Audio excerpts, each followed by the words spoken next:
पहलगाम में हुए आतंकी हमले ने देश को दहला दिया।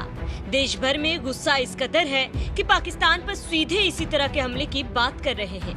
मोदी सरकार ने सर्वदलीय बैठक बुलाई, जिसमें सभी विपक्षी पार्टियों ने भारत सरकार का साथ देने की बात कही।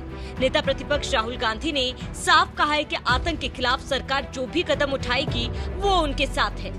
इस बीच राज्यसभा सांसद कपिल सिब्बल का बड़ा बयान सामने आया, जहां कपिल सिब्बल ने पीएम मोदी को पाकिस्तान के खिलाफ कार्रवाई के लिए बड़ा सुझाव दिया।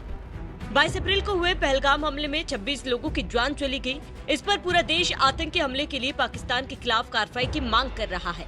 इस हमले को 2008 के मुंबई हमलों के बाद भारत पर सबसे खतरनाक आतंकी हमला माना जा रहा है, जिस पर कपिल सिब्बल ने इस हमले को सोची समझी साजिश बताई। सिब्बल ने कहा कि बेसारन घाटी पहलगाम से थोड़ा ऊपर है। कार और वाहन के अन्य साधन यहाँ नहीं पहुँच सकते।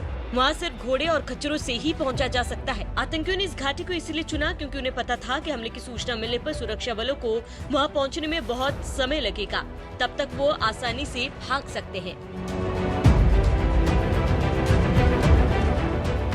कपिल सिब्बल ने कहा कि इस गंभीर घटना पर संसद का एक विशेष सत्र बुलाया जाना चाहिए। साथ ही पीएम मोदी को सुझाव भी दिए। सुझाव में उन्होंने क्या कहा वो भी सुनिए। संदर्भ में मैं 2-3 सुझाव देना चाहता हूं प्रधानमंत्री जी से। पहली बात कि आज एक स्पेशल सेशन ऑफ पार्लियामेंट बुलवाइए, स्पेशल सत्र पार्लियामेंट का बुलवाइए, वहां चर्चा कीजिए,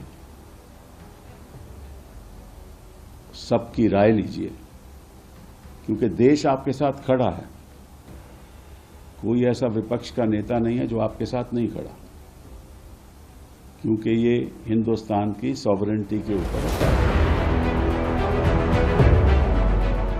राज्यसभा सांसद कपिल सिब्बल ने इससे पहले कहा था कि अब पाकिस्तान को सिर्फ एक पड़ोसी देश नहीं बल्कि एक ऐसा संगठन मानना चाहिए जो आतंकवाद फैला रहा है। उन्होंने कहा कि भारत सरकार को चाहिए कि वो पाकिस्तान के खिलाफ अंतर्राष्ट्रीय अदालत में केस दर्ज करे, ताकि दुनिया को यह साफ संदेश दिया जाए कि भारत अब ऐसे आतंकी हमलों को नजरअंदाज नहीं करेगा।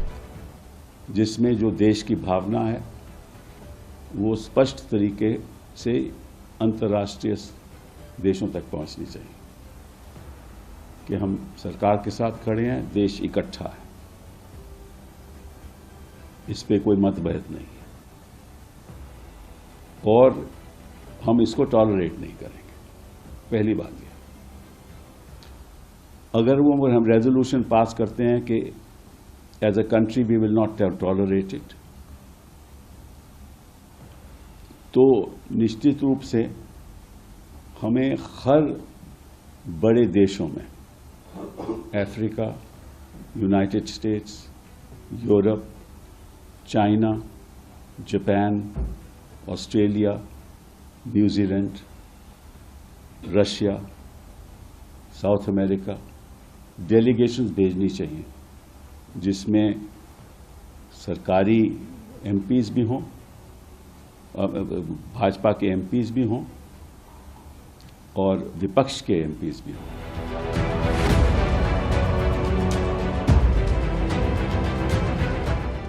सिब्बल ने गृह मंत्री अमित शाह से अपील की है कि पाकिस्तान को आतंकवाद फैलाने वाला देश घोषित किया जाए।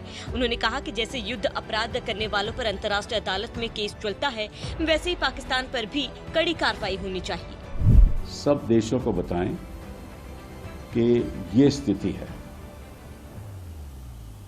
पहली बात ये, जब तक आप ये डिप्लोमेटिक इनिशिएटिव नहीं लोगे, तब तक आप अंतर्राष्ट्रीय स्तर पर वो प्रेशर जो डालना चाहिए, आप जो करोगे सो करोगे, वो तो अलग बात है, बट अंतर्राष्ट्रीय स्तर पर जो प्रेशर डालना चाहिए वो नहीं डाल रहा।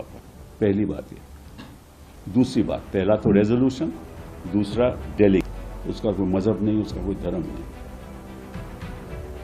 और आतंकवाद से वो अपने जो इश्यूज हैं पाकिस्तान, वो दुनिया के सामने लाना चाहता है और उसी संदर्भ में वो सोचता है कि भैया हमारी जो मिलिट्री सिस्टम है पाकिस्तान का, वो बरकरार रहेगा।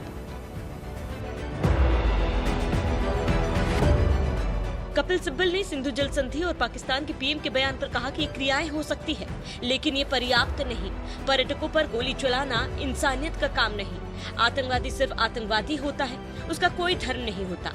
बहरहाल कपिल सिब्बल ने सुझाव तो दे दिए, लेकिन इन सुझावों पर सरकार का क्या रुख होगा, ये देखने वाली बात होगी।